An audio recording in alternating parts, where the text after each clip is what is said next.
સમતાનો અનંત આનંદ લેવો હોય તો કોઈ સાધુને શરણે જવું.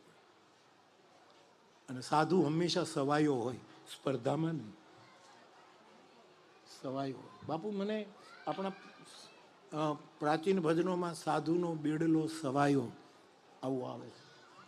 હું વિચારતો હતો કે આ સાધુનો બેડલો સવાયો એટલે શું હશે.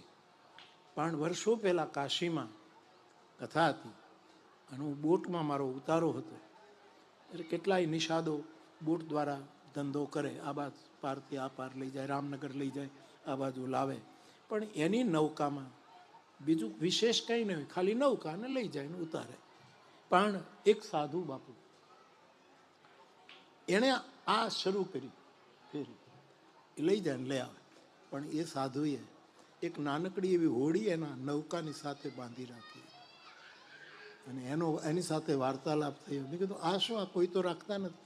તો કે નહીં, મારી નૌકામાં બેઠા પછી કદાચ કાંઈક ઓલું થાય તો આ નાની હોડીમાં બેસાડીને હું એને પાર કરું. ત્યારથી મને સમજાયું કે સાધુનો બેડલો સવાય હોય, એનો બેડલો સવાય હોય. તો સાધુ સેવા એ સમતાનો